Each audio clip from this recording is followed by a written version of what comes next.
I can second. We're live. Hey, everybody. Welcome back, friends, to the Cadaver Club. I'm Ben. We got Patrick over here from Cheetah Will View, Mary Wilson from Instagram. She's got a channel on YouTube, but she doesn't make videos. But she does do Instagram posts. And Mike from American Werewolf in New Jersey. And we're going to be discussing the Maniac remake. We got Dan in the chat. What's up, Dan? Seth was there a moment ago. Yeah, let's just get right into this. Let's just go around and do like a quick, initial. What you guys think of this film? So I think it's a very interesting film. Patrick, we'll start with you and just work our way around clockwise. I liked it. I liked it quite a bit. Yeah, this is a really interesting movie. And really some really interesting choices too. So I give this movie yeah, I liked it quite a bit. All right, Mary, what did you think of this one? Not bad. I like Elijah Wood. He's a good actor. I like the ending too to the movie. It has good twists. Good resolution there, yeah. What do you think, Mike? I think that it was. I never saw the original, so it's Me a movie. either. I think that's okay. So I think it's a movie that's basically targeted for the gore appreciators, the people that appreciate the gore and that sort of thing. It was shot, especially about 10 years ago, and these were the rage at the time. It was shot kind of like a GoPro movie. We have those little mini cameras and you attach them to yourself and you can, watch the action, but you can't see the person doing the shot or anything like that. So it was very much of the time. But yeah, I mean, it was basically gore and body count. It's strange with Elijah Wood, how he went from, LOTR and The Hobbit. And then, a lot of those stars really haven't done much since then. I mean, aside from Vigo and Ian McKellen and a couple of other people, a lot of them really didn't. They didn't, turn into the A-list, and so I guess he decided just to take this on, and see how it would play out. Like Patrick was saying, he didn't want to get typecast as a goody goody two shoes or, Frodo, whatever, forever. He wanted to be his own. Yeah, he's made some really good choices along that line. I mean, I remember when Sin City came out and people were just like totally aghast at that because it was just like, because you see him on Lord of the Rings, he's such a, everybody wanted to be Frodo's friend. I mean, he's such a lovable character, and everybody loved that. And and you can easily find yourself being typecast as being the super nice guy in every movie you do. And I remember when Sin City came out and he was turned out to be one of the killers, that people were like, when they saw him, that was him, they were really shocked. They're like, wow, that's crazy. And he's just has continued to make good choices like that. He's smart choices. If it makes him happy. Yeah. I would say, Mike, in response to what you were saying, and in 2012, no one did a movie like this. This was very original, man. This is like, was it okay? It's not like found footage where he's wearing a GoPro. It's like no, yeah, it's really interesting, like technically how they had to do stuff because he's in reflections. One hand is his. He has a stunt double with a second hand, and they're like on either side of the camera operator creating this POV movie. It's really fascinating, like how they had to go about doing it. I thought. Okay. I remember seeing, and maybe they were more prolific on YouTube, but these sort of amateurish kind of GoPro movies where people were doing action scenes, almost like parkour style scenes. And I remember people showing them to me around then. I didn't see them a lot in cinema, but I just remember right around that time, people were doing, non-Hollywood kind of things, this DIY sort of stuff for action scenes, espionage and fight scenes and that kind of thing. So I mean, that's why I mentioned it. there was a movie called Hardcore Henry, which was very like felt more like a video game, I guess. But that was later. But yeah, I mean, GoPro body cam footage and that stuff has been around for a while. Um, but like I said, for people that haven't seen this, it's not like a found footage style movie where someone's wearing a body cam or something. Right. It's just a different way of storytelling, I thought. Let me just say real quick, if you didn't mention it already, and maybe you did, this is currently available on Tubi and Pluto TV. So you can watch it for free. You don't have, if slasher movies are your thing, and you think you might want to give it a shot, if you haven't seen it already, you can watch it for free right now and pull it up. And yeah, I mean, you'll deal with a couple of advertisements, but life goes on. And it's brief. It's less than 90 minutes.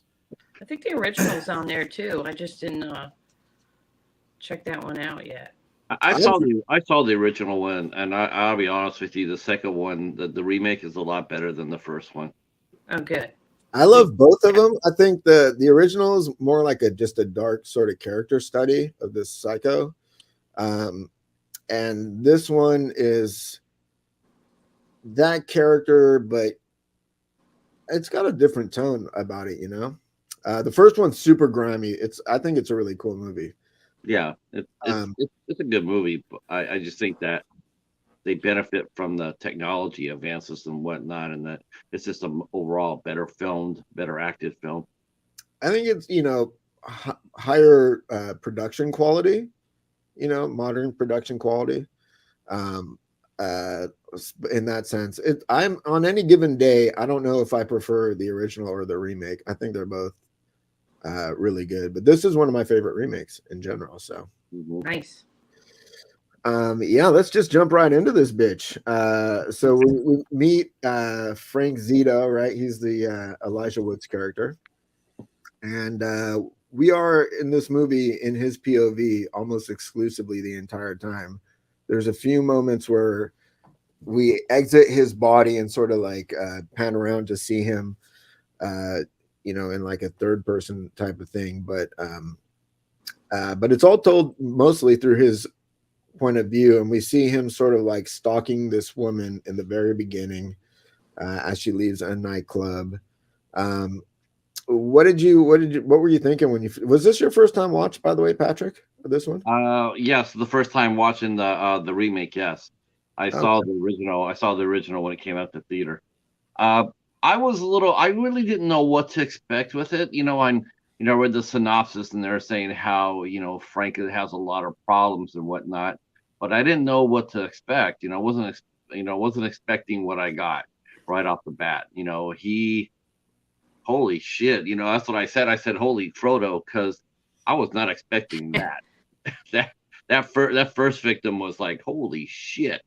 But awesome, because it's like, okay, if you have any doubts at all about, like what you're getting into, you know now. Yeah, I think I think if you watch the original, if you've seen the original, and it's like you like that movie and everything, going into this one is a bit of a different experience too, because you're like carrying what the original was into this new one, and it's the storytelling is really quite different. But yeah, it gets going with a pretty big bang there in the beginning. What do you think, Mary? Yeah, that was he plunged it right through that chin pretty easy though, didn't he? Yeah. Good thing he was quick on the draw, because there was people walking around. He just took out the electric though. But yeah, and scalped her right there. Wow. Yeah. Jeez. He didn't care. It's almost like he just wanted to get caught or something. I don't know. That's pretty brave or stupid. Pretty brazen. Yeah. But he was like that throughout, like all of them, really. Yeah, he like a switch turned on, and he just would go get what he wanted. He even if he wanted to stop, he couldn't. It's like inside he's fighting with himself, and he just couldn't do it. Once he was going forward, there was no stopping him. Frightening guy. What did you think, Mike, of the way this one started? It was pretty gory. I mean, it was on the nose. You pretty much had an idea that this person had no chance, especially when you saw the heel break and she's trying to get away. So it was something like out of Animal Planet with the lame horse, the lame gazelle, is the one that gets eaten, that sort of thing. You saw these. It was an interesting thing that they did. I mean, they're coming out of the club, and that one guy is trying to pick up the girl. Yeah. And he's being a douche about it. Why don't you smile? Why don't you do this? Why don't you do that? And so he's watching that from a van. So, he's in a panel van. You're like, oh God, here we go. Yeah. But it was pretty straightforward. He just went right at it and started following her, and then ran her down, and got to the apartment, and yeah, they did establish that he had been stalking her though already, because I know where you live. Didn't he say that? Yeah, he turns and says, "Oh, I know where you live. I'll see you later." Yeah. So, beat you. Yeah. But strong. I like a movie where the opening sort of title comes after like a moment of impact like that, Right. I guess the knife was pretty long. It seems like it was a Bowie knife. It's the scalping that I thought was a little off, because that just came right off like she's made of Jello. Yeah. It came off too easy. The second one was more like it, that I would think, than the first one. It was just he had her from a standing position, and that thing was probably sharp like a razor. So her own body weight took that. Yeah, took the scalp off. He's holding her up like that. Yeah, she's standing up, and once he just slices, the body weight just sort of detaches, and that's kind of it. There isn't there. Well, go ahead. I'll let you guys go on ahead. Oh, I was just going to say, it's an interesting blend of CGI and practical that they did in this movie. Like the knife. Yeah, that was good. That was good. In the mouth was digital, but the scalping was practical. And there's some scenes where they do a practical effect and comp it digitally into the film. It was a pretty cool approach. I think Alex Aja and Frank Calhoun and them are like, they're horror fans, so they like their practical stuff. So there was some CGI elements, but a lot of just good practical effects as well. I'll say this too. This movie, even before we meet Anna, even before we meet her, this film does have a French sensibility to it. Yeah. The music right off the bat, as soon as you heard the music, it doesn't really establish what city they're in, even though I'm sure it's supposed to be New York, but it could be a city in France. The way the streets were so clean, it was like, okay, that ain't New York, but it's supposed to be. The lack of traffic on the road and everything else. It was, and like I said, the score was very much French influence. I thought it was interesting. Like again, it's almost like Frank himself. He's two different people. He's within one. And I thought the city itself as a character was interesting. It wasn't gritty. It like the first movie was very gritty. New York in the 70s, but this one here is clean and they had the people homeless on the streets though. They showed yeah, a little bit, but you almost felt like that was almost like last minute addition, because the rest of the city, like there's nobody walking, there's no hardly, except for that little area where they showed the prostitutes, but even that was sort of clean. It was just an interesting, aspect of it for me.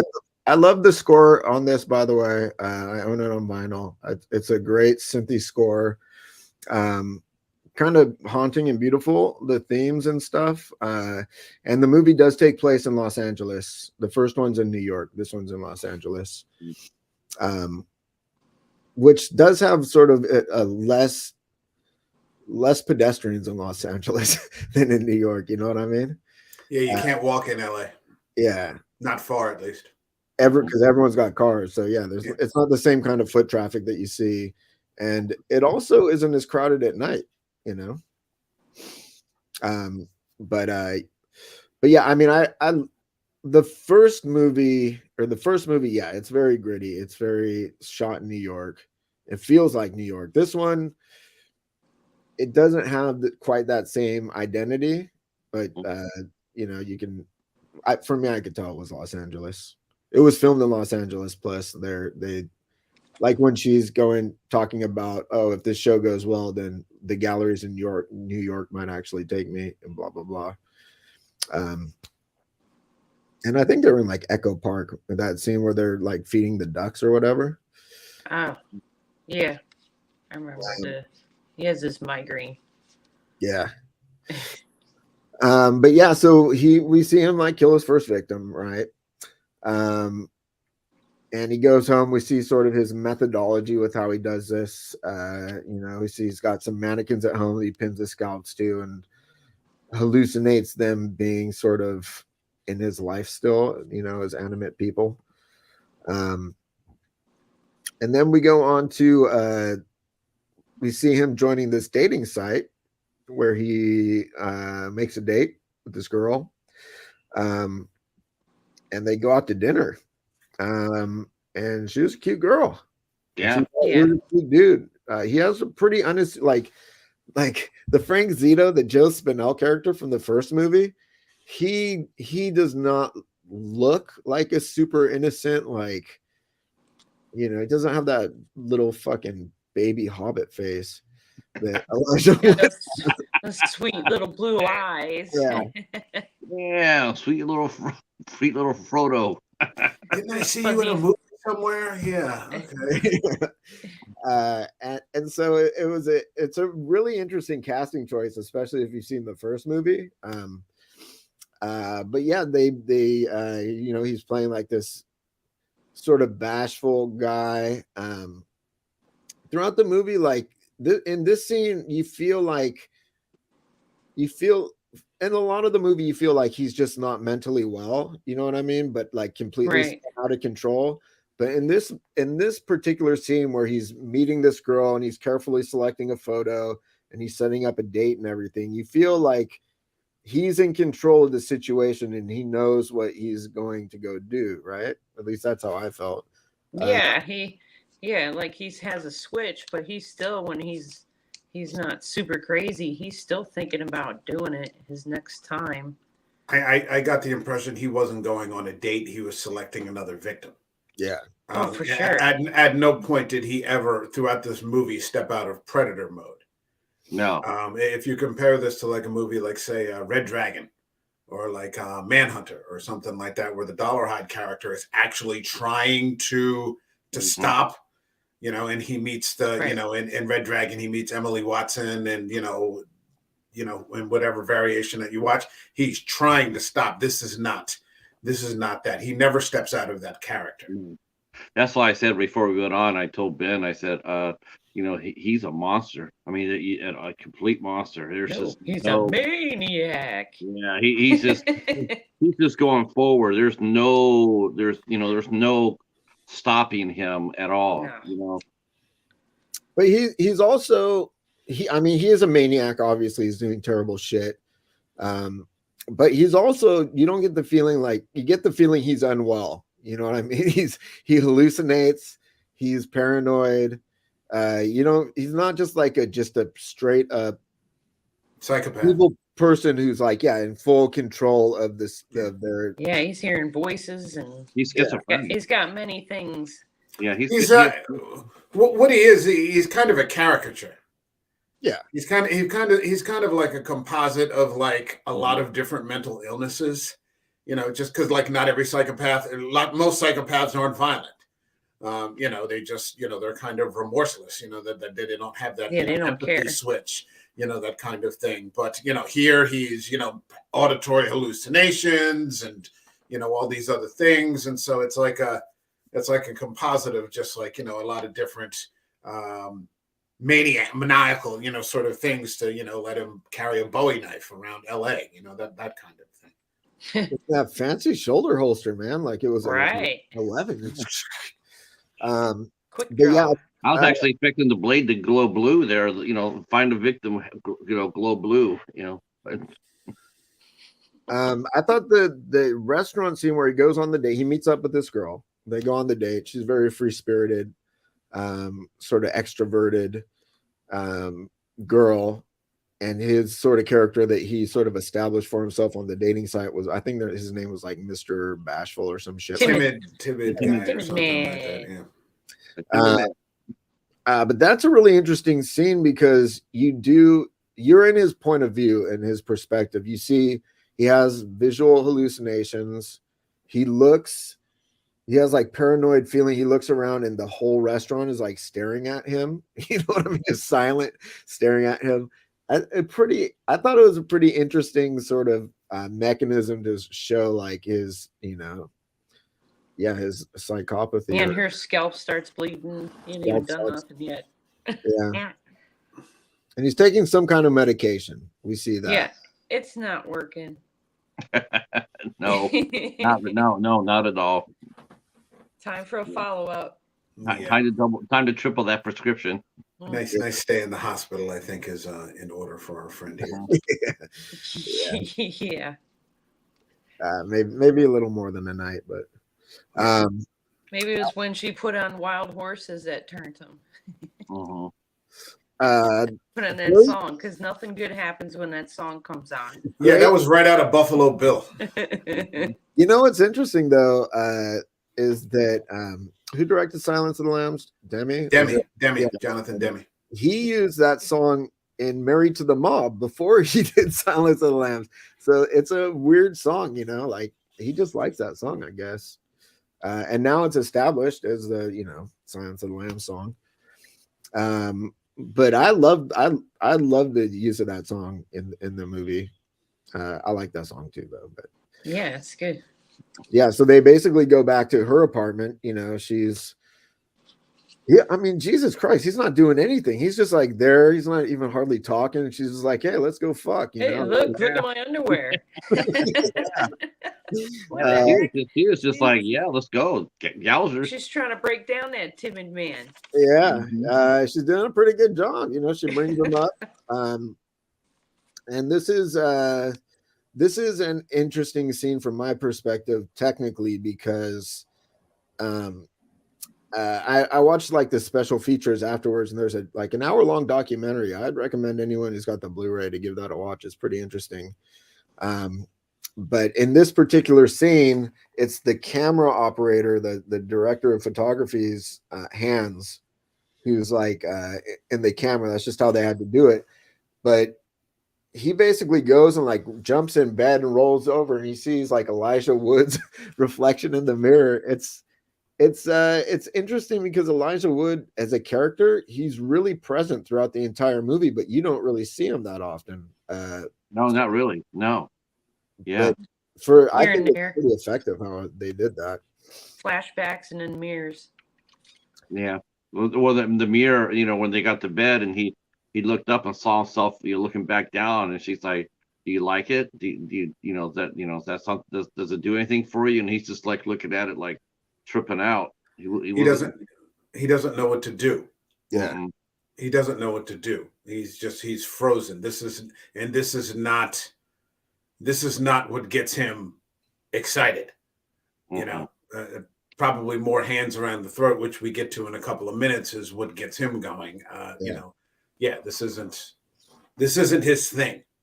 He doesn't know what this is, or that was the impression that I got. He's sort of out of his element for sure. Yeah, he's out of it. Certainly. Yeah, having sex with a girl. Yeah, or having sex. Is just that's not his thing. And she was so assertive too. She was, even though she sort of played shy, but she really was assertive. She's like, all right, let's just go back to my place and let's do it. It was like there's no no fencing or no build up. It was just like, okay, we ate, we went out, we ate, let's go back and let's do it. Well, we see he's got a specific type of this extroverted sort of empowered woman is who he sort of tends to go after. And his mom was we see in flashbacks, his mom was very free-spirited sexually as well. Yeah. And so I get a sense that he's like, yeah, these women are sort of reminding him with their sort of like empowerment and free spirited nature, extroverted things of his mom, and so he's just like he's got a type, man. But yeah, he basically strangles her to death in this scene. Um, and I think now let's go around and talk about this real quick. What did you think of his reaction after he strangles her and scalps her, basically? What did you think, Patrick? Um, I I think this is one of the rare times where you see him like he does seem to have some remorse, but only but you doubt the depth of it or the sincerity of it. I think he maybe he does have it. I don't know, but after he kills her, I mean, he didn't scalp her right away, and in fact, and we didn't see it either. We just see him strangling her, and then he's standing over her, and it's He almost starts like the cut. And he starts it. yeah. And Then he's like, look what you made me do. yeah, and you know that he's not talking to the girl. He's talking to somebody else. But at that time, we're not really sure who he's talking to. We just know that is he talking to himself? Is he talking to another person? Was it an ex lover? Who knows? Because we don't know at that time who's he talking to, and though you do get a sense for a little bit, just for a very sliver, that yeah, maybe he does want to stop, but that's like I think that feeling lasts as long as it took for me to say that sentence, and then he's back to full predator mode again. How about you, Mary? What'd you think of that? His sort of in the aftermath, his reaction. Yeah, he didn't act like he did. Like, oh, what did I do? Look what you made me do. He was kind of in shock that he did that. He's like, he went on the date. No, I killed her. Now I got to scalp her for some reason. Some voice is telling him to do that. That's how he was acting. Like the voices are telling him now. Yeah. And now, Mike, you established already that you felt like he has like he's not a redeemable character. He has like he's always in predator mode. So, what did you think of seeing his reaction after he murdered this first? I thought it was kind of a flaw in the story because they didn't really expand on anything as to say why he would feel that way or why he was remorseful. And once you got past the second kill, you pretty much knew what was going to happen every time you saw a woman line up in his sights. Yeah. You're like, well, I can see which way this is going to go. So I think there were about five, maybe six over the course of the movie. So I thought it was unnecessary. If he had just throughout the entirety of the movie just proceeded in that direction, it would have been better. So I didn't. Yeah, I'm not exactly sure why they put that in there. It's pretty early on in the film. So for me, like I'm trying. I mean, I don't know how many times I've fucking seen this movie. I'm trying to think back to like my initial viewings of it. Like, I think it happening so early in the movie, him feeling so conflicted about what just happened. And he throws up. He has a physical reaction. Like Yeah. it's not just like he's, the police arrest him. He's like, oh, what did I do? Okay. He like literally like vomits and then like. Oh, that's right. Yeah. And then he has to flush it and you see the water flying. Yeah. Okay. And I very much got the sense that this was an internal dialogue he was having with himself. Like, why do you have to fucking do this? Why did this happen again? So I mean, because it's so early in the story, that for me sets up just in general a conflicted thing. He's completely out of control. He doesn't have the same evil streak that say like I'm trying to think of a serial killer who's just evil as shit. Like Ted Bundy. Like Ted Bundy, I mean Ted Bundy, I think. I mean, I don't. Everyone has some form of humanity. There's some people that are just like, think of like whoever the sadistic serial killer is, who gets off on seeing people in pain. That doesn't seem like he's that to me, personally. And yeah, I mean, he has that strong visceral reaction the first time. It seems like he didn't want it to go that way, and it went that he just couldn't control himself, and he didn't want it to happen so much that he like threw up afterwards. Yeah, she was a, you know, that girl, you know, maybe other than Anna, I mean, was actually the nicest person in the movie. You Yeah, know, she was really full of life.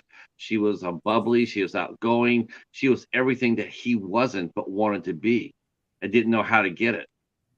and And you know, I will say, like, there's not that many characters in the movie that we get a good look at. You know, like the first victim, we don't know shit about her except like some dude like was accosting her and she flicked a cigarette at him and told him to fuck off. You know, like, but we don't really get a sense for her personality. And same with the dancer that we see in a little bit. Um, so we spend some time with her as a character. So yeah, I guess you get to know her a little bit.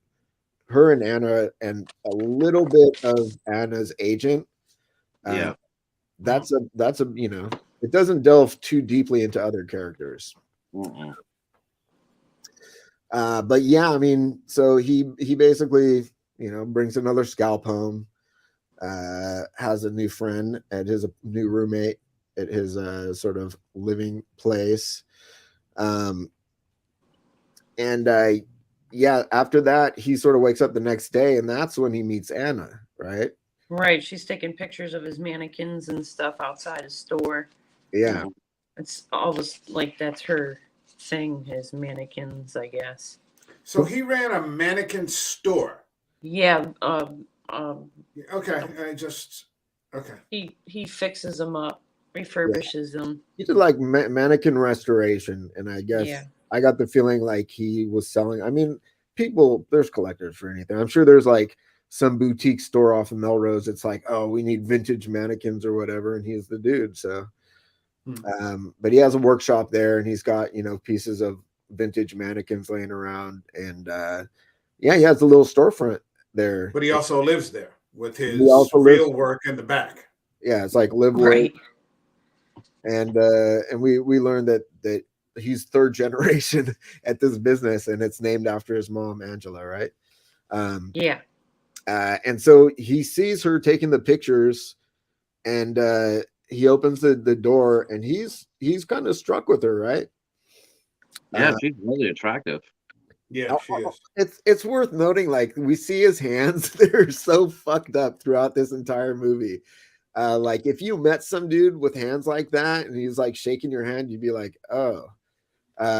There's just like sores and shit all over him. You see him like scrubbing him extra hard with steel wool, like, you know, in various spots. Yeah, he's scraping himself. He's scraping his hands raw with the Yeah. Yeah, he steel keeps his hands pads. clean, but God, the back of his house is nasty with flies from all the skeleton. Yeah, he comes in there and he goes, "You get away," and he's like, you're thinking, what, you know, because he has them all posted some rather you know, rather, you know, come on, let's be honest, it was actually pretty obscene, if you know, the mannequins, the way he had them posed. And then he comes in there, he's like, get away. And you're thinking, what, for the poses? And then you see him grab the raid and spraying the flies, you know, and it was like, oh, Yeah, okay. he's got raid all over. He didn't Yeah. have, they just automatically got into those positions, dude. He didn't have anything to do with it. Right? Yeah. From his perspective, he Yeah, came they in did, they like, did, they did, they did it themselves. yeah, he's like, you're fucking cheating on me with our new friend. What the fuck? That's what he said too. It's Uh, gonna make you. I bet it's gonna make you look at your crew a little differently, Ben. yeah. I came home once and Geigen was fucking Megalon. And I was like, what the fuck, guys? That damn filted. One of these days. I know. And Quilty was there with a little GoPro. I was like, what the fuck, guys? But yeah, I mean, so we meet Anna. Anna becomes one of the major characters in the movie, and we see that. Well, he mentions that he to her that like he likes that she's so interested in the mannequins because they're such a big part of his life, right? Right. She's his Yeah. friend's photographer who says she's Common love. Yeah, she's like taking pictures of mannequins for a show, upcoming show, and he invites her in, and she thinks that he's living with a girl because he's got something on his face that's red. She thinks it's lipstick. We don't know what it is. Um, uh, but what did you think right off the bat, Patrick, on us meeting Anna? What did you think? I really liked her. I thought she was a really good character, and she was she was a cool character. I thought the actress who played her was really pretty, and she seemed really warm and natural, and you could actually, like, that's one thing about the women that this guy meets. It's like there's absolutely zero warning signs. They just walk up to him and start talking, and like there's nothing at all that gives any sort of like, this guy is a little weird. And even Anna, who you think is, camera and has a really sharp eye using her camera, you think she would have picked up a little something other than the little lipstick that was on his face. Yeah, she walked into that place and tried to go into the back, and he's like, "No, Yeah, hold up." yeah, It's too like, early for that. do you smell something? Maybe bug spray. But I mean, from her perspective, she's this artist. She sees like these mannequins at this public business, right? The dude opens it up and he's like, "Oh, you want to come and check these mannequins out?" He's got a little fucking baby hobbit face. You're like, "Okay, sure." Like from his perspective, like there's nothing crazy. He's not acting crazy in this moment. I mean, he's just acting like a dude who's like, Especially "Oh, since it's something she's interested in. yeah." It just seems to me that you would think that it did go against him a little bit because for a guy who if you really think about it, he had to use a dating site to meet somebody. He is a really private person. He's not really going out there jumping up and down. That's why they calls himself the timid man. It was really interesting to see him reach out to her and help her with her her gallery showing. Like, oh yeah, you could use some of the mannequins. Yeah, that'd be cool and everything else. That was the first time that we saw him actually moving, like he actually initiated some contact a little bit. Yeah, and it wasn't for to be a predator. Right. Not in the daylight.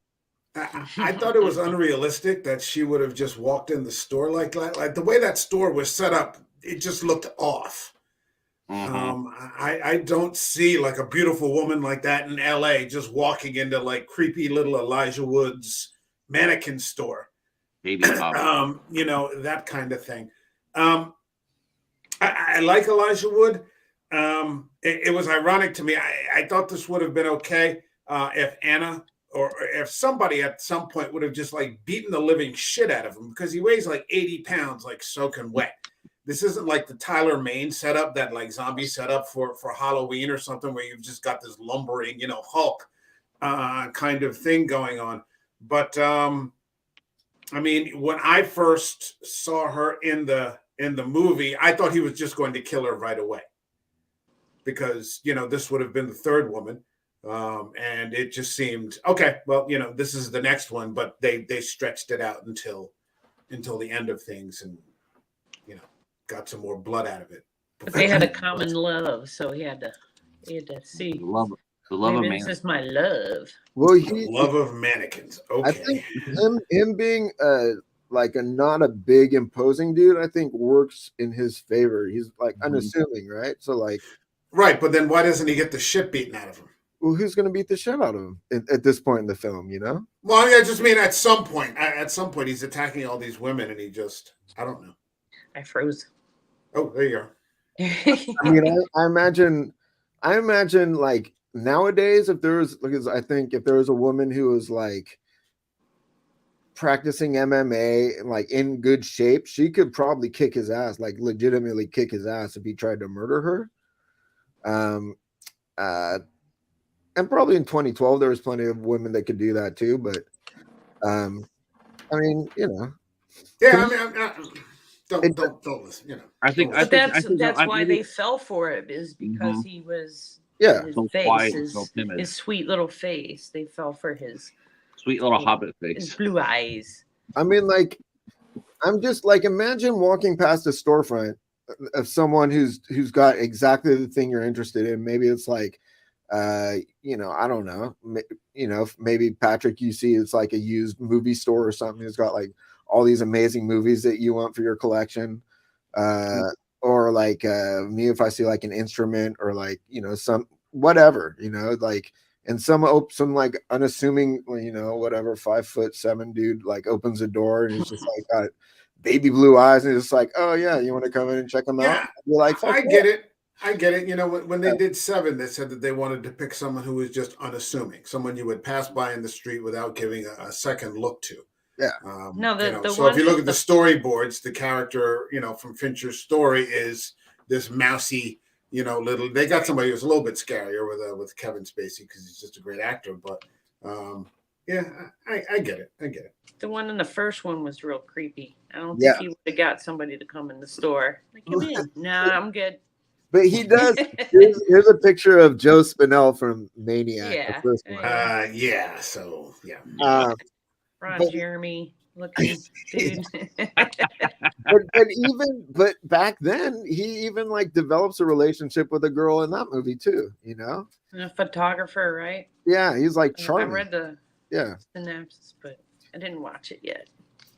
But yeah, we meet Anna. For me, like I see some humanity in him, particularly starting at this point, because he's like, you know, obviously is like enamored with this girl. He likes the way she was so present with the mannequins, you know, these things that he like has so much affinity for, you know, such a big part of his life. Yeah, he's like basically, I don't know, you would say it's like if he was not a maniac killer son of a bitch, it would be like where they met each other before their romance blossomed or whatever, right? Yeah. In his mind. Yeah, because there is no romance. There is no romance. That is correct. There is no romance. And she asks him, I think, at one point, "Don't you have a girlfriend?" A girlfriend. You know, which just as easily, you know, another guy would have said, "Well, you know, do you have a boyfriend?" Yeah. You know, if he was interested in that kind of way, you know, you find out, and you just, you know, you ask. Yeah, as she's leaving, she says, "Oh, you got lipstick on your face," you know, because she thought like he was just kissing his lady who lives in the back or whatever, right? Maybe he was. Maybe he was. You don't know, dude. He just had red stuff on his face. But yeah, we meet Anna, and they do develop a friendship. You know, they like talk to each other multiple times on the phone and make plans. They go out to grab some food. He says she leaves her number as she's leaving, right? And we see them go on like a date, not exactly a date. From his perspective, I think it was a date. They went out to eat and then they were hanging out in the park, you know, by the lake, having a nice conversation before things went awry. But what were you guys thinking as he was sort of spending time with her and not? He was being weird, but he wasn't being like a creepy, like, oh, I can't wait to murder this chick type of weird. You know what I mean?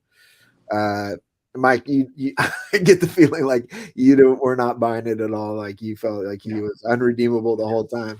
Yeah, I thought that everybody that just lined up there was cannon fodder, whether it was directly or it was in a prolonged sort of way. Yeah, I didn't think that the film had any worthy adversary for him. No, you know, in the way, if you see Silence of the Lambs, you got Jodie Foster. If you see Red Dragon, you got Ed Norton. If you see Seven, you got Morgan Freeman and Brad Pitt. There's no character like that here. So you're just watching him go in a straight line throughout the whole movie with the occasional crying jag. And so I think this movie would have been much better served by somebody who was actually in a position to, if it was a cop, who's just like, if they had, added in a police officer who was just investigating these kinds of cases. But otherwise, it was just pretty much straight through. And you knew once he set his eye on somebody, that was pretty much it. Yeah. He got the ribbon girl, too. He eyed her up and then killed that girl, too. Yeah, The The dancer. dance studio. Yeah. The dance Yeah, the studio, dance. Yeah. Yeah, and the other thing was that there was nobody that was. I didn't think there was anybody that was relatable.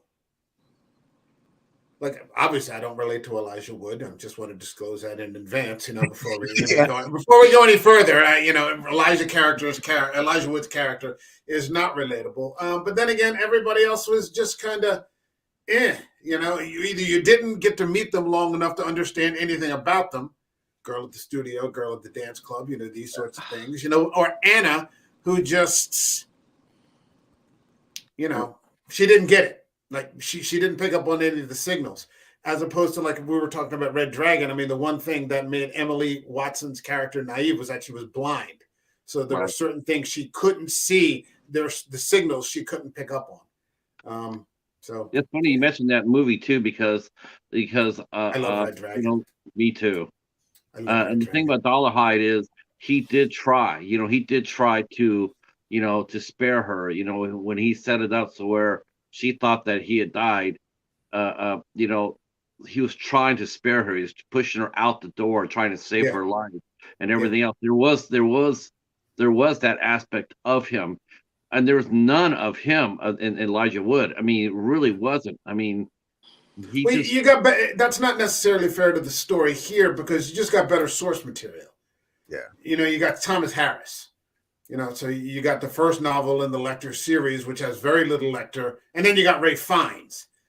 So it's two different things. But this movie would have been served better with some sort of antagonist, or somebody to line up that he could square off against, and there just never was any of that. No. I think it sort of was the same. I mean, the first it's basically like a character study of this fucking dude. And so they were following this source material from the first movie, which also didn't have like a antagonist or a protagonist antagonist type relationship. I think I personally I've found Anna relatable because I feel like I've known plenty of like people. I went, she said she went to art center. I went to art school too. I know a lot of like people like that. And I felt like the sort of I can't remember her name from the dating site. I feel like I've known people like that as well. I think Elijah Wood, I related to him the most. No, I'm just kidding. Mostly the killings. Put the knife away, Ben. Put the knife away. Damn it. What do you mean you don't like it? Damn it. Look at my mannequin. I mean, my figures. Yeah. I would show you guys. Is that a wig, Ben? Is that a wig? Yeah. Just like I pulled down my Godzilla figure to show you. It's got like this fucking tiny little scalp on it. Yeah. Scalps go a long way here, guys. I collect small figures. So I felt some people were relatable. And I felt like Frank really like they watched the movie, right? Well, let's talk about him and the ballet studio, right? Because I think we haven't talked about that yet. But he goes out and he randomly sees some girl. He goes into this place and he just randomly follows her in there. She's like a dancer, right? He sees her dancing. Yeah, it's pretty neat too. Yeah, they're doing like the what's that called? It's like suspension type dancing. And we see him, he's like in a locker, right? And he's peeking out and he's breathing all heavy. And she's like, wait, what? And she goes and anyway, he follows her and he just stalks her, like pretty much clearly stalks her. And she knows he's stalking her and he knows that she knows. And it's just like this game of cat and mouse, right? But what's funny about that? The one thing when she was chasing her down. Yeah. Quite honestly, she looked like she could turn on a dime and kick his ass. Those legs. She holds onto those ribbons or satin things. I don't know. She could. I mean, she had, and the funny thing about it was too was really unrealistic to me was the fact that he's chasing her and she's easily keeping in front of him. She gets down to the subway. And there's a big square there, the staircase, right? She's on the other side. She could have easily stayed there. He was not going to catch her. He was not going to run her down to catch her. She had enough distance between him to keep him at bay until somebody came, until the train came. And I just thought, yeah, I don't see her. I just didn't. I thought I was with you, Mike, on this. It was like cannon fodder there, because it's like, this girl would not have done that. You just know she would have, she would have stayed. She would have put anything against him, to separate them. She wasn't going to turn around and then run out, And I that was like, to me, it was like, that was a crack for me. It was like a little bit of a plot hole for me, because it's like, no, that girl's way too smart for that. She would have, and not only that, but she looked like she could hold her own. She was bigger than he was. And quite honestly, she looked a lot stronger than he was. That's why he was very, very sneaky and did what he did. He was ultimately sneaky, yeah. I mean, I think, who knows how people react? People do fight or flight. Some people, maybe she's already had some kind of like attack in her past, and she's just like wants nothing to do with it at all. She just freaks out. Well, I don't think that would have been, because the fact is, if that had happened to her, I don't think that she would have gone anywhere by herself like that. I think she would have had that sort of trauma. She would have made sure to either take a taxi cab or an Uber or what have you. But I felt like she had her two friends walk her to the train. Yeah. But I felt like she had enough self-confidence, and to hold. You should have psyched them out. I'm getting off the train. No, now. Yeah, right. That's just the impression I got. I just thought I did think that they treated her more as like Mike said, cannon fodder, than I did a character. I think. Well, I think that the focal point here were the kills and the gore. And sort of, everything else just sort of got wrapped around that. And there were, when it comes to the Anna character, I like the Anna character. What's up, Gore? But I just, I think at the end of the day, it was about, the gore and the scalpings and the blood and that sort of thing. So, I don't. Do you think it would have been good, Mike? Do you think it would have been good for him to maybe take away a couple of the kills and expanded his backstory a little bit more, develop that? Do you think that would have made it maybe? I think you probably could have gotten rid of some of the gore. Mm-hmm. Like there's one kill in particular that I was like, oh, that's fucking interesting. Okay, and then it went in the other direction, which we'll talk about in a little when we got to the art critic. Yeah, and I thought he just dunked her under there. I'm like, oh, that's fucking interesting. Okay, it's over with. You don't have to get that zoom in shot. But yeah, and then I found out she wasn't dead. And I'm like, fuck. Okay, I was wrong. Okay, and I agree. It's the formula. It's the formula of the script. I think that the dancer. I think of all the killings, I think that her killing, that would have been the perfect time to introduce the police, because of the manner of her death. It was so brutal that you would think, okay, that's not a normal killing. That would have brought some attention. That would have brought like a task force or something into the play. But that would have been a good time to introduce a police officer or what have you. But again, it was just wasted opportunity. Yeah, it didn't happen. There was a news report about it. Yeah. Yeah, you saw the headline. You saw the headline, 2 killed or something like that, or yeah. So there is some kind of investigation going on. We don't meet any of the investigators or whatever. For me personally, there is gore in this movie. I don't feel personally that it's a story that revolves around. It's not like, doesn't feel for me like when you say that, I think of like gore for gore's sake, something that's just like, it feels to me like there's a lot more substance here than just some kind of skeleton to sort of prop up some gore, in my perspective. But he scalps her, and it's like he's like release. He looks up like yeah, it did. Like that was the first or something. It was almost like the first kill. That was the first kill that sort of like had sexual and sexual undertones to it. Well, that was the one where he slices the Achilles tendon too, isn't he? He's hiding under the car. Yeah. You're just like, okay, all right, all right. That one got me. Yeah. I mean, you said it yourself. He has to be a little wily with this one. She's like Yeah, he powerful does. woman, He's you got to know. watch So he himself. hides under her. He takes out one of her limbs so she can't really run. If they had shown at least one woman who had escaped or something like that, I would have been like, okay, somebody got away from this fucker, and this, that, and the other, but it just didn't happen. I think this scene in particular, yeah, we see the first one, we see where he like kills the girl he was on the date with. He has like a lot of, he has a reaction to it. Say what you will if there's remorse or not, but he has an actual reaction to that. And this one, he has like it's like a release for him. And at this scene too, we actually get the camera changes from his POV and it shows him, right? And then it shows him doing this brutal killing. And then this is, you haven't seen the movie, the original, don't know much about it.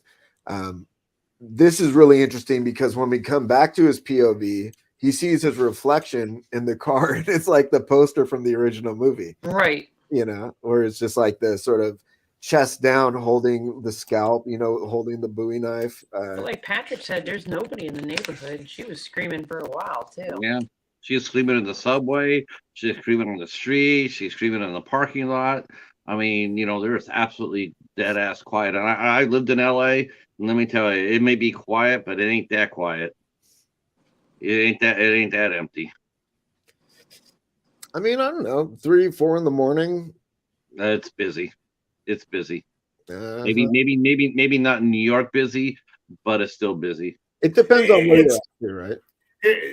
There are levels to these sorts of stories, and so you may get the upper tier kinds of things, but I mean, it's it's not one of those ones that's hyper focused on details. Yeah, that kind of thing. It's just it's not that kind of movie. It's just not, So, well, let's move on to sort of Frank and Anna. They went out on a date, right? They went and saw a cabinet of Dr. Caligari. That looked interesting. Yeah, we should cover that sometime. That looks interesting. Have you seen that one? Once, a long time ago. I got to get back. I think it's always on HBO. I never get around to it. I don't think it's an IFC film, though. No, that's what I was saying. It's not an IFC film. So. The first IFC film ever. Yeah, the very first IFC film. Yeah, it's like German expressionism. I haven't seen it since college, but he hallucinates himself in the in the movie. So we do see a little bit more of him, sort of like not really in control of what he's seeing or feeling. Just like he's paying a lot of attention. Is he choking his mom there, or is that all that date and stuff? Like he's choking somebody. It's like I thought he was choking his mom at some point. Like, did he kill his mom? I don't. We do. I think he's always choking his mom. Yeah. We have a few flashbacks of him, and in fact, one of the flashbacks is his mom, in a sexual escapade, and we see at some point like Anna's face is superimposed on his mom for a moment, and he looks back, and then it's like his mom again. But we see he's obviously has some kind of crisis in dealing with women, right? Yeah, he said that he was having a migraine, whereas the fact he was probably getting close to a psychotic break, if anything, what it was. It seemed to be more like a psychotic break than it was a migraine. So he went to the pharmacy and got some Flonase. Yeah, right. Yeah, I mean, he was trying to. Hey, don't knock it until you tried it, Mary. All right, you just leave that Flonase alone. Yeah, I thought the scene with him and his mom that was really disturbing all in itself. Here, especially how the fact that he's there anyway watching it, and then she looks up, and then she sees him, and then she winks at him, and then yeah, cocaine. Yeah, that was just like, holy shit, Weird. No. And another one. Go ahead, Ben. I'm sorry. I was gonna say in another one, she's like, "Go wait in the car," and he just doesn't, and she's like, "Okay, whatever, let's fuck." Yeah, right in the alley. Yeah. Yeah, she's getting fucked in the alley. She's getting fucked in the house. Then she's getting double teamed. I mean, it's just. She's a busy Hey. girl. Yeah. Yeah. Mom is being a mom is a secondary consideration. Up again. We do see You're there, Mary. We see you. In the flashbacks. We see it's filmed from his perspective, but then it also comes out of his body, and we see the kid, right? So Right. and we see him have a few different hallucinations. We see him hallucinate like his lower half is a mannequin, right? He's like, oh. So we see sort of stuff like that. He doesn't have a firm grip on reality. But we do see him make plans to help Anna out with her exhibition. He's got all these mannequins that he put together for her that don't have faces because she's going to do some projection on them. And let's just go right to the exhibition now. We see Frank. Well, let's just say before we find, when they go to the movie, we find out that she has a boyfriend, and Frank thought they were like on a date with this blossoming. Yeah, I did too. That was kind of like, yeah, okay. And when he found out, that's sort of like when he's like, "Oh shit, I got this headache, got to split." Yeah, that was a curveball. She threw him a curveball on that one. Yeah. From his perspective, from her perspective, is like, I thought you had, a girlfriend or whatever. They were like friends, whatever. Yeah. But he was clearly, had feelings going for her. But yeah, she has her show. She's got his mannequins, and he goes to show up to it. What did you guys think of this whole sort of scenario where she's having her show, and we meet a few characters? We meet the boyfriend, and then we meet boyfriend's an asshole to him, in the bathroom. He's a total douche. I mean, yeah, he was a douche. Yeah. But what did you guys think of this scene? We meet him and the agent as well. Patrick, what did you think? I thought the agent, definitely, was very, very LA, very, very pretentious. Very looking down the nose. Unless it was something that somebody that could help her. If it wasn't, like she was pretty much, dismissing him even while talking to him. Very, very cavalier around him, and then just walked away in the middle of a conversation. That was so LA. I've seen people like that, and I thought it was really interesting though, that the fact that yes, the agent was very dismissive of him, and the fact of the matter is that to me it would have been interesting to see him take on the boyfriend. Would have been interesting to see him put a knee in the guy's ball sack, or leave him in the bathroom. It would have been like, okay. And yet all it did was it basically showed just how weak he really was. That's all his victims were all women. He could never stand up for himself. The guy walked up there and dried his hands on your shirt, and it's a good talk. And it's like, I was waiting for him to, when the guy was getting to his face, I was waiting for him to grab him and knee him, leave him in a puddle there. But, it didn't. It also demonstrates again how unassuming he is, right? That someone, Mm-hmm. But yeah, I mean, what did you think, Mary, that whole thing? Yeah, this guy's pretty pushy. He doesn't know who he's dealing with, huh? Too bad he didn't bring his knife to the showing, but wow. I believe he did have his knife. Did he have it with him? Wow. Because he follows the lady. Oh, yeah. I think he had. I think he had two. He had two. He had a knife, and he also had a scalpel. He also had a scalpel he used. It's like a straight razor. He was prepared for that. He couldn't bring a big knife out He couldn't bring a big knife out to a gallery like that. I mean, he's small. Where's he gonna hide it? So it looked like a damn sword. But he did have the straight razor. He's got the shoulder holster, dude, and a jacket, right? Yeah. Yeah. He's got the Jim Bowie thing going. Well, she's got a creepy boyfriend, and she's kind of got a jerk agent, and I wonder if she likes Elijah. Yeah, she was too nice for both of those people. Yep.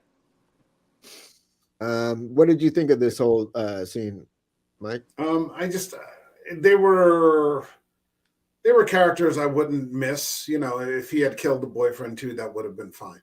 Yeah. You know, I mean, because they were both both extremely. I mean, at no point am I in Elijah Woods. Am I in Frank's camp?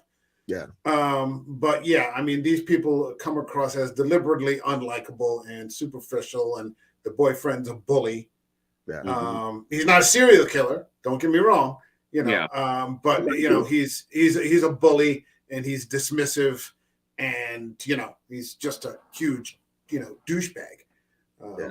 So you know, I had sort of hoped maybe that Elijah would have pulled out the Bowie knife on the boyfriend. That would have been a kill. That would have, you know, you're like, okay, yeah, I could see him. You know, that we, like you said, that would have been redeeming for him, even, you know, within this weird fucking story. But yeah, it doesn't happen, and he just, you know, lets the guy piss all over him, so to speak. And then the agent or the representative, she, you know, she's like slapping him verbally left and right. I want some of your mannequins so I can destroy them. Yeah, she's like, "What do you find those in the dumpster?" She was like, basically very dismissive of like. Yeah, she calls him a dumpster diver and you know, all these different things. But then she goes right to Anna and kisses her and says, "Oh, you know, we'll do what we can and see if we can." So you know, she's Yeah. So He does follow the agent home, and he's pretty sneaky in this in ways that don't. This part doesn't exactly make sense because he steals the doormat's keys. He doesn't see where she goes, so he doesn't actually know where her apartment would be, and then he doesn't exactly know just which key would open it, but he just does all that. He picks the right key and picks the right door, I guess. I also sense too the lack of his control. His control, whatever control he had, was slipping because that, you know, he followed her, you know, into a damn apartment building. You know, that's there's so many different ways to get caught there. I mean, there's you know, where cameras everywhere. Right. He's also never been cautious in any of these kills.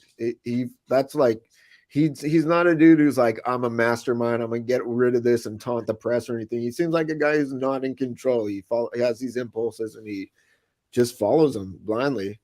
And he's so unassuming, he can just walk in this fucking building, you know, and do whatever. Yeah, at least the first one, he knew, he thought it out. He knocked out her electric, but this one, he just went, like you said, rogue. Yeah, going for it. But he also, because he also like found out that Anna had the boyfriend, you know, like his illusions of that were getting kind of crushed, and he met the boyfriend. The boyfriend was like such a fucking douche, and he was like, "Fuck this," you know. And she was a douche as well. Total. And so, yeah. Oh, I mean, he follows her. Mike was talking about it earlier.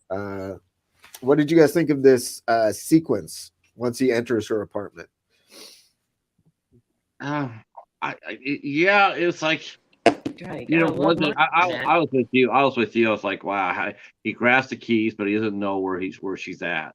You know, and that was a pretty big plot hole, because it's like, you got to establish that, because how in the hell? Because every minute that he's in that apartment, you know, he's on camera. He's on camera when he walks in that apartment. Right. Whether he knows he's in it. I mean, he's there. There you go.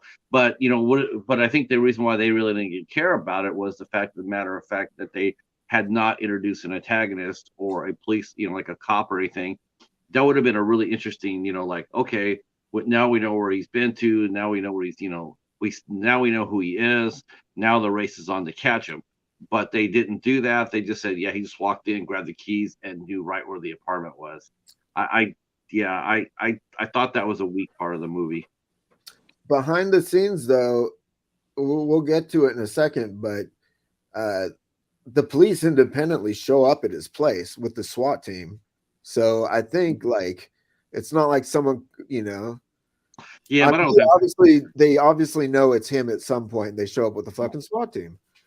Yeah, well, I think it's the boyfriend, because the boyfriend, you know, seen him at the art place. Boyfriend He's probably like, boyfriend moved to New York and they broke up.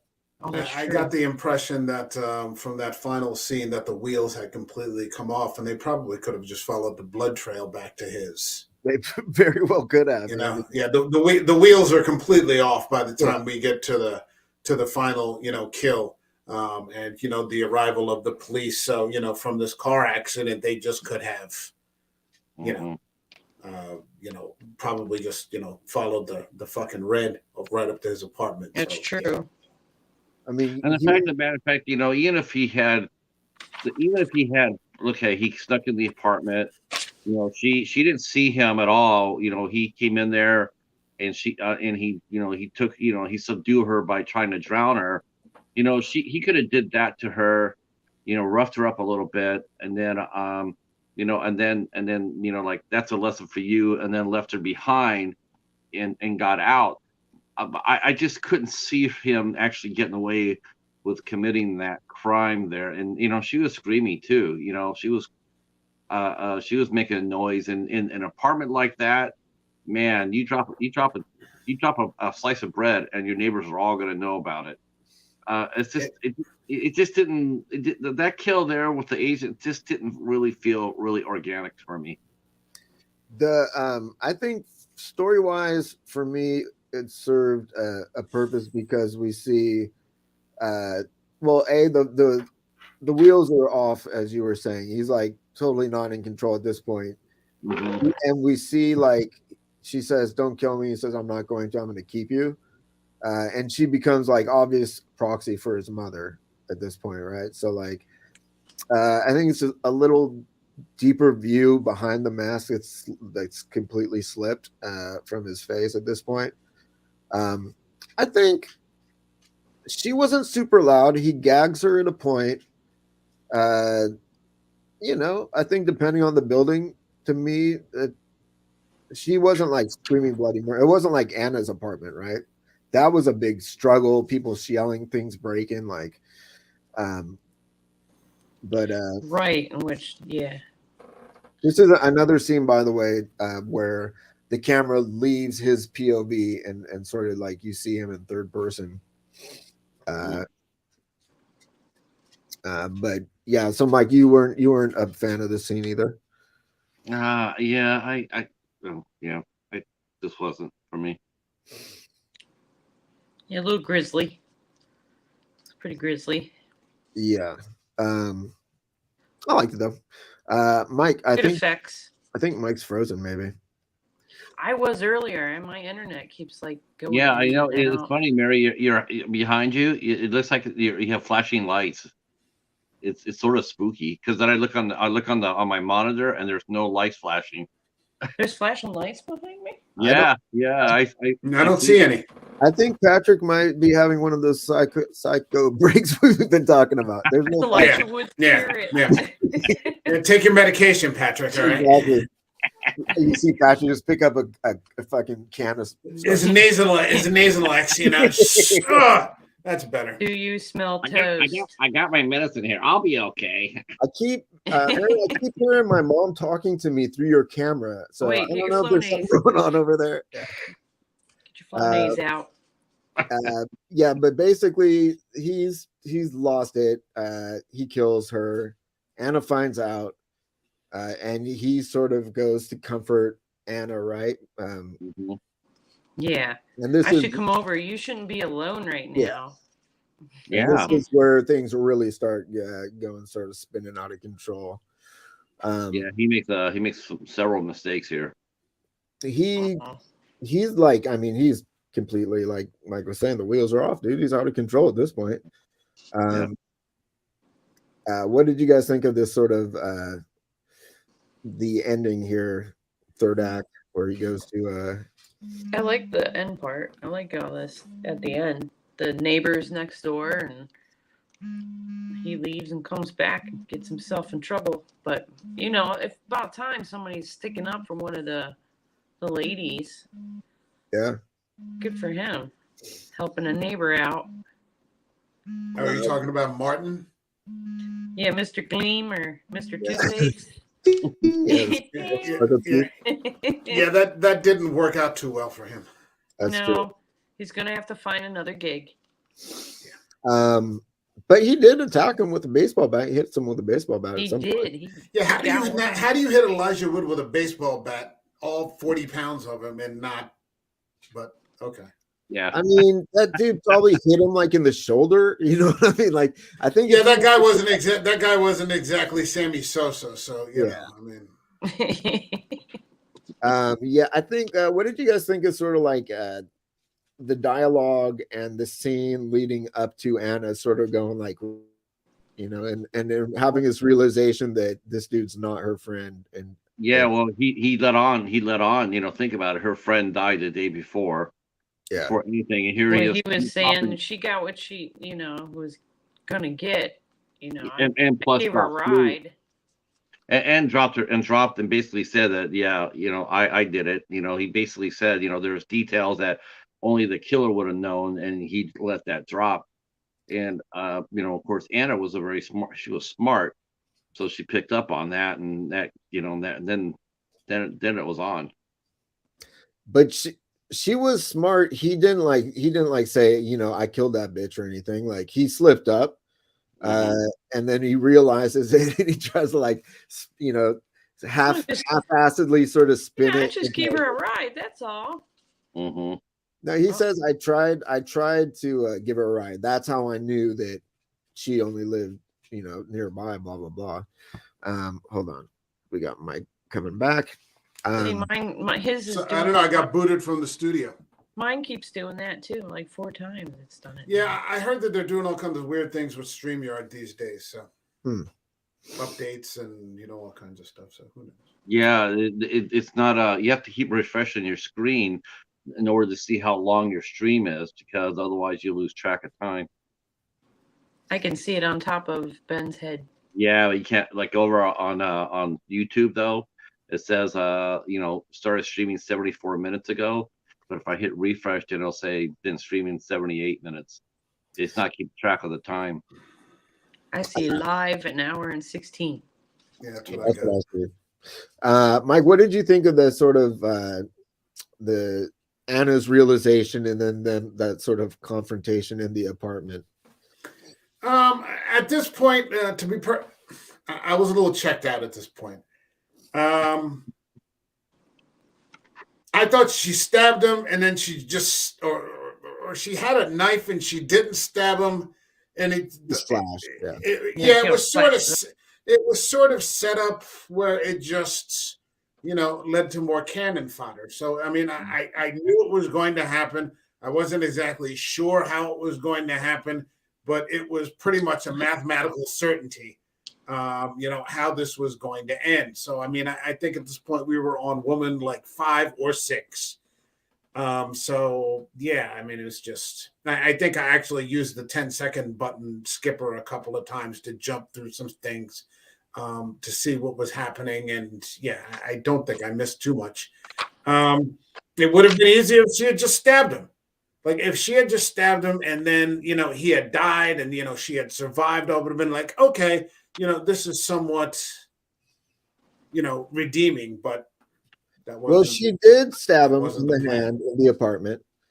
And in her defense, I mean, I think she probably wanted to stab him to death at that moment, you know, but like, he put his hand up, she stabs his hand. Later on, she does stab him with a hand as well. Yes. Yeah. So I mean, she's a pretty strong character in that sense. You know, she's the one who's like pretty much, you know, makes it happen, his death ultimately. But yeah, he basically subdues her, throws her in the van with the mannequins, and when he goes to open it, she stabs him with a hand, right? Right. And she sort of makes her get away. What did you guys think of that sort of slow chasing through the streets and all that stuff? Well, you thought that she was actually going to get away. I you know, when I saw that, I thought she was going to get away, and then he was going to go home, and They were just going to go and get him right after that. That's either what I thought, too. either they're going to go get him, or he was going to go home and have the final psychotic break where, you know, all the mannequins attack him at the end, like in the first movie. I didn't expect her to die. You know, that was like, and then honestly, I was quite honestly, I was very disappointed with that plot turn. I was like, she didn't really deserve that so much. She should have been able to get away, and he should have been able to go home and get his It's just. definitely a different ending I was Yeah, expecting. So that's yeah, it was I like those kind of different for me. endings though. I was not expecting that. I was like, and then at the end where he's she's dying or hurt or whatever, and he kills her, he scalps her alive, and I was just like, that's just brutality for brutality's sake. It was just like, wow, that's, I don't know. I just felt that part was like, Yeah, I didn't like the scalping part of no, her. He didn't I have didn't to like do that part because no. I felt that he actually kind of loved her, and he He, didn't. I he guess he'd I seen mean, his mom everywhere. I think he loved her. He didn't scalp her out of spite. He scalped her because in his mind, that's how he's able to keep these people in his In life. his life after they die, I Yeah. guess. And where's his mom's scalp? I guess hers was down there somewhere. Mm. I think she just died or something, I think Didn't before he he, was completely didn't unhinged. he give somebody that, like, he gave her the mannequins, and then they're like, well, these are like different kind of mannequins. What kind of hair is this? Is horse hair? Do you think that was No, maybe that one was of the humans, or the jewelry that he made her. He made her a necklace. Yeah, oh, maybe he went to grab. He put his hand on the necklace when she was lying on the ground. okay. He So, said that I he had missed that part somehow. I don't know He goes, why. I didn't even touch you. I never touched you. He never had advanced on her to kill her or hurt her up Yeah. until that very moment in time. But even then, he didn't really seem to really want to kill her, and he should have just left her alone. I would have been. It would have been more interesting for him to let her go, and then go back to the apartment, and then have that final scene like in the first movie. Where all his mannequins come back up there and kick his ass. Right. To me, it's an interesting thing that she dies and he didn't actually kill her. You know what I mean? Oh, he killed her. Oh, he definitely killed her. He scalped He her. killed her. Yeah. Yeah, He stalked her until she ran into that car No, crash. whatever she ran into. Yeah. Yeah, that no, car crash. he ran into a car for help and they ran him over. And in the crazy chaos, they crashed into like the wall. And Right, but why did she have to hop into the car? I mean, he's Yeah, Well, she should have just kept running. It's like and then the fact that is that he got hit by the car like that. Come on, and it's seriously? Elijah Wood. Like, Yeah, how does he get up after that? Yeah, I mean, you see through his point of view, he got flipped all the way over. He got nailed. Now, dude, they went on the freeway. What the fuck? I mean, the car was going maybe like 50 miles per hour, hit him. I mean, yeah, that hurts. Yeah, I just and saying, well, that's what I mean. If he was going that slow, then because she got fucked up. Here she is, she's laying on the ground, and she looked like she hit that wall like at 80 miles an hour. They were going faster by the time they got to the wall than they were accelerating the whole time. Yeah, she was banged up. Also, I mean, just she got ejected through and hit the wall as well. And I will say, scalping someone, I don't think that's a death sentence. It's not good, but it's not like You bleed a lot through your scalp, though. It's not like severing an artery, for fuck's sake, No, but if you cut your scalp, it bleeds like a sieve. Yeah, it doesn't bleed you out. I don't know. I mean, I guess I don't know. I mean, I guess that's something you could look into that, but I don't recommend it. She was cut here and her face here and her neck too. Yeah, she was gonna die anyway. That was good practical effects for that last scene. That was pretty neat. Yeah. In the special features, they said the actress actually was getting queasy when they like put the makeup on, and it was the makeup. I was like, it was the first time I'd actually seen an actress have that like visceral reaction to seeing them, all wounded up and shit. You did it right. Yeah. But I thought, from my perspective, indirectly, he caused her death and the fact that he was chasing her and blah, blah, blah. But I think directly she died from the car crash personally. And I think he was not happy with that outcome. uh, you know, and I don't think it was because he wanted to kill her. I think he had like, I'm not sure he would have killed her, I think ultimately, but I don't know. He wasn't, from my perspective, he didn't want her to die. You know, he wanted her in his life.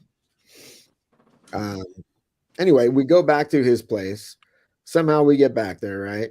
He's got her scalp now and puts it on the mannequin, you know, and she's like now the queen of the place. What did you guys think of this sort of like the ending here, the very ending resolution It's scene? all his guilt finally coming Yeah, to eat him up. the retribution. And Oh, then his face gets ripped off and he looks like he's somebody completely different. he's got a mannequin under there. That's right. I think I got the feeling like he ended up sort of dying of him. I felt like he probably bled out or something. He got stabbed in the chest. Internal from the Yeah. the hit and the stab in the gut. Yeah. Yeah. And she cut his arm pretty good too. Yeah. What did you think, Patrick, of this sort of resolution here? Yeah. I mean, that's just it's the only way they could have resolved.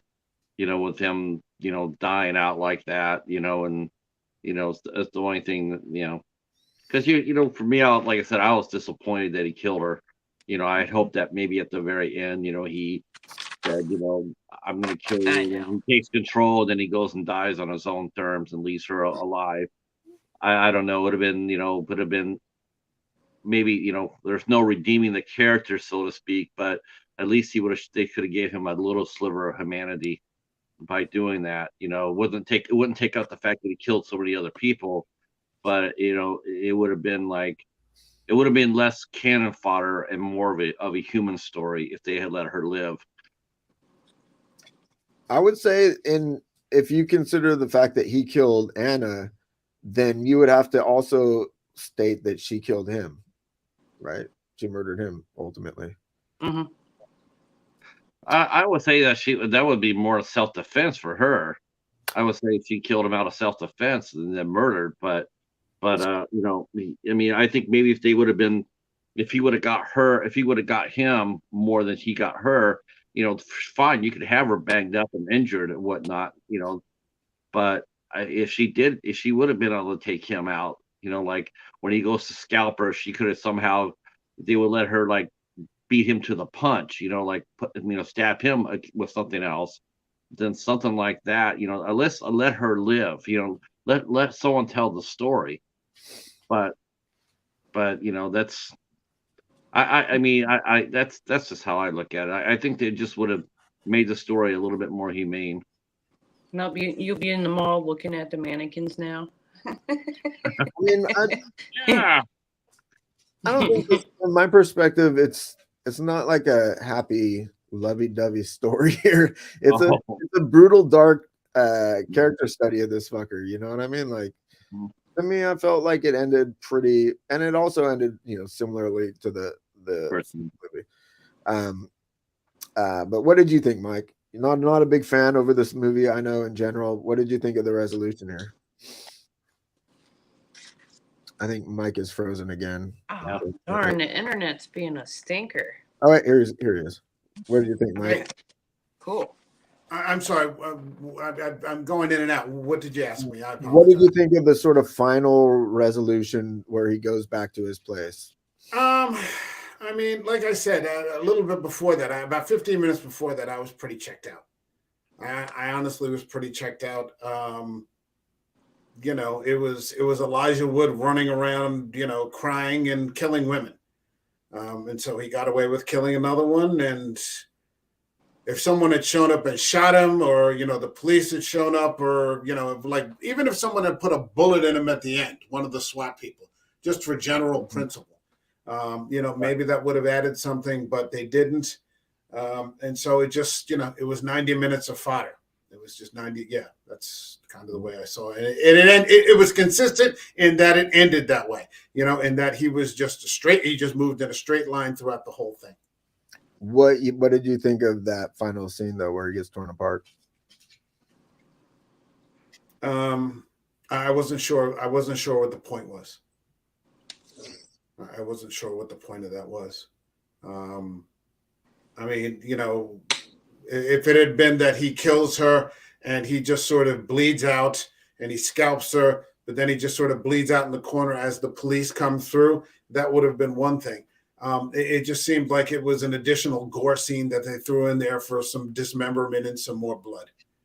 I don't think it added anything in terms of a plot point or anything like that. It was just, one more opportunity to see, some viscera. Fair enough. I think like from my perspective, There I go again. We're just still here. Oh no, there he goes. He knew it. He knew it was coming. He knew it was coming. He just sensed it. I guess we're taking turns doing it because He's got that spider sense. Hey, sorry. I don't know what's going on today. This is really fucking annoying. Mine was doing it too. Yeah. Some days the internet's like that. I overall, well, let's just go around. What did you guys think of the movie? If you had to rate it 1 to 10, what would you think? Patrick? I would rate this a 7. I rate the 7. I thought the acting was really good. I like the cast. I especially like the young lady who played Anna. I thought she was really good. The lady who played the mom, America Olivio, she actually starred in the Friday the 13th remake. I recognized her from that, so that was interesting. That was the only other person I knew in the movie. It was like but I thought it was good. I still respect Elijah. I respect Elijah Wood very much for taking this role and playing it the way he did. I mean, he didn't write the role; he acted it, so you can't blame him for that aspect of it. But his performance was really good, so I give it a solid 7. Sure, Yeah. I agree with that. A 7 too. Yeah, I like Elijah's acting. He played it well. The innocent maniac that he is. Mike, I know you didn't like it. Where would you rate it? Honestly, I'd probably give it a 1, maybe a 2. I didn't get it. I didn't get it, and it just seemed like it was there for, like I said in the beginning, it was there for the gore. You were there to watch people get scalped. And what I thought was a very unsatisfactory ending. There were no real, even Elijah Wood's character, there wasn't, I didn't think that there was any kind of real development of the character or anything like that. Anna was a likable character, but in the end, she just turned out to be, no more than another piece of fodder. So, there was no satisfactory resolution. And probably, like I said, about 15 or 20 minutes before it ended, I really was just checked out on it. So, yeah, I didn't get it. That's just me. It's my turn. My turn. Free. So how do we know that it's like people say it's my turn and then they freeze? It's weird. What would you rate it, Ben? I love this movie. I like the original. I thought this was a very interesting take on a remake of the original. See, that was my turn. You're back. Here I am. Sorry, Ben. Me and Elijah were talking it over. Yeah. He goes, I don't agree with your one. What's that guy's address? Where is he live again? I'll be seeing you Jersey? later. Somehow if Elijah Wood came up to me, I probably wouldn't be particularly concerned. He could keep the Bowie knife. Don't worry about it. All right. Yeah. I wouldn't advise it, but okay. Yeah, sure. I thought, from my perspective, I'm going to go back and say I like this one a lot. I thought the storytelling was very interesting take on how they did it. It like technically gave them a lot of challenges as far as how they filmed it. It was very novel approach in that sense. And having seen the original and being a fan of the original, I thought that the casting of Elijah Wood for this movie was pretty, like, a really interesting take on that character. And I thought the acting was good. I love the score. Score was a highlight. I'll give you that, Ben. The score was really strong. Yeah, and I mean, when all is said and done, it was an official selection for the Cannes Film Festival. Like, it got a lot of critical acclaim, so I'm not the only weirdo. You know, there's other weirdos out there. Mm-hmm. I like it. It's one of my favorite remakes. So I would say, if I had to, I would rate it higher based on that. I don't know if I would rate it the same had I not seen the original, because it has sort of like a different take. But I would say like 8.5, solid 8.5 for me personally. And we're Good time. Ben, what did you rate the movie? I'm sorry. I would say 8.5 for me. Okay. But I bring the history of having seen the original with it. Mm-hmm. And like I said, it's such a novel take. Like you said, you felt very much of the time, but no one did like a full POV from like a Maniac's, Yeah. perspective before. I mean, that was like a different. It was very novel. I should have mentioned that at the time. I didn't necessarily enjoy that POV when I saw it in the amateurish things. I watched it for a little bit and I was like, oh, that's kind of interesting, but it wasn't. I think I would have enjoyed this more if I had actually seen Elijah Wood. Like if he had actually been, in the film without that particular POV. That would have. There goes Mary again. You're still there, Mary. You're here. We can hear you. Mary. There she goes. Come back, Mary. Come back, Mary. I Don't feel talk like to that guy. It's self-fulfilling prophecy at this point. Well, there must be some delay or some shit. There you are. Bye, Mary. To the bottom row seems to be having internet problems. Hmm. Bottom. But I would say like we don't see Elijah much, but for me, in an interesting way, I feel his presence throughout the entire film. You know what I mean? Oh, you feel his presence? Yeah, that's no question. Yeah, yeah, absolutely. To me, that character very much like feels like Elijah Wood. So I think even though you don't see him as much, as an actor, he has a big impact in that movie. Personally, he wishes he had that cloak in that movie so he could get away with more. Yeah. That's what I said. When he put out his Bowie knife, I expected the blade to be blue. Victim, blue. You were the chosen. I think I would have preferred if he had just gone playing the lovable guy kind of role in these sorts of things. I never see him like as a viable character in horror, or at least doing all these demented things. I'm like, no, I don't. He doesn't fit it for me. He really doesn't. I think that's the reason why he does those roles, though, Mike, is because people don't expect them to see him. No. I get playing against type, but when I look at them, I'm just like, no, it's just, I don't see him. Like when we covered Sin City a while back, and I'm just like, I didn't see it. I didn't see it. Oh wow, he was a really. It's the difference between playing against type and then suspension of disbelief. And when he steps into these types of roles, it doesn't seem believable to me. But that's just me. Well, that was pretty much the Maniac remake. Some of us like it, some of us don't like it. I would recommend it. Mike would definitely not recommend it. I was the one who told everybody it's on Tubi and Pluto. What I always tell people is find out for yourself. Definitely. Don't take my word for it. Don't take anybody here's word for it. Find out for yourself. And if you heard what we've said, and then some of that bounces, and sticks, or it all bounces off, and you have your own take, then that's the way it's supposed to work.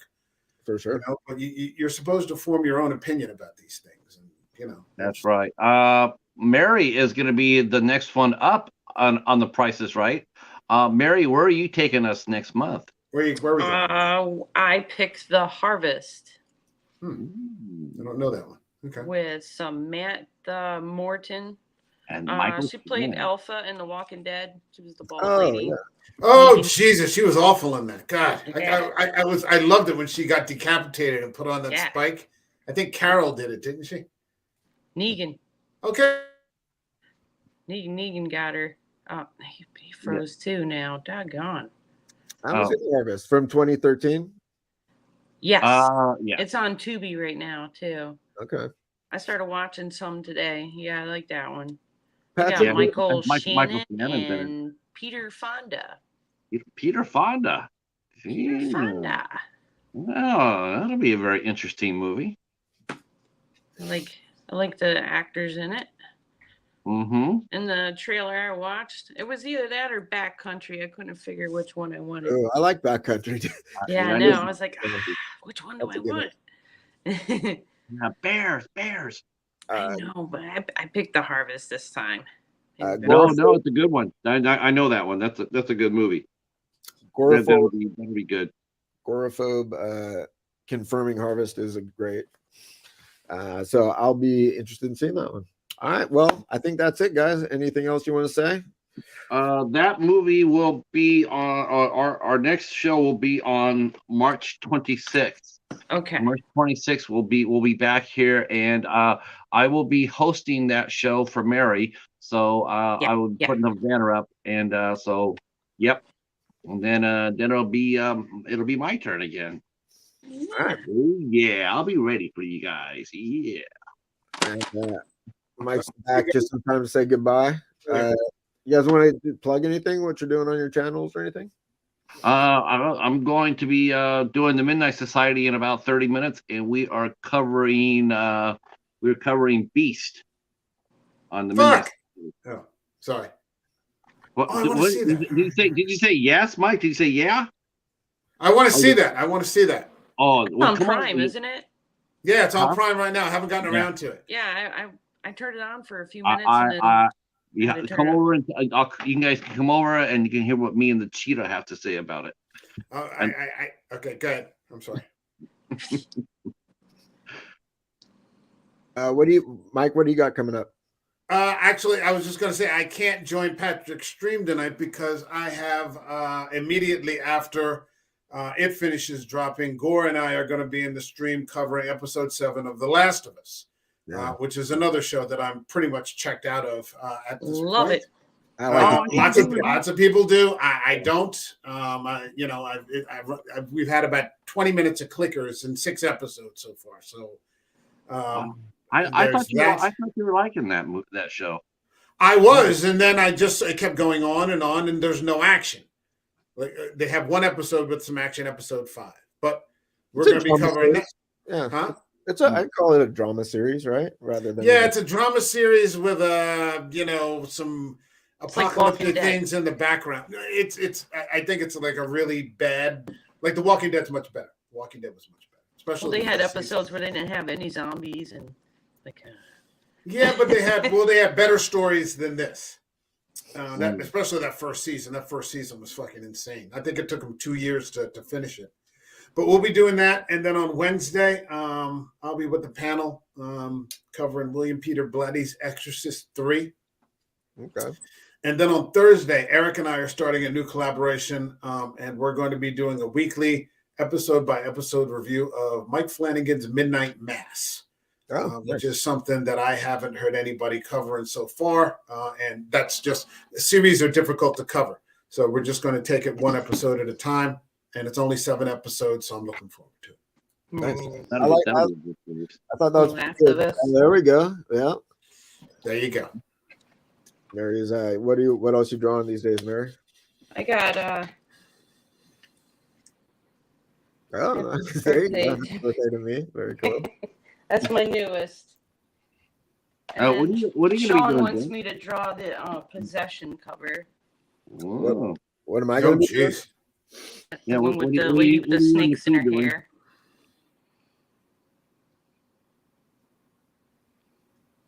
Sorry, what happened? Sorry. No, I was gonna say what happened to Ben, but I think he got froze. No. It's his turn now. Okay. Yeah. Okay. Now I'm back. I'm basically just singing a lot, working a lot. I do have some collection updates that I may sometime get around to making videos on, but I'm mostly on Instagram these days and singing, playing music, and working, making stuff. That's about it. So thanks so much, guys. Thank you so much for watching, and until next time, thank you and goodbye, Mothra. Bye, guys. Good night, Guy Gam.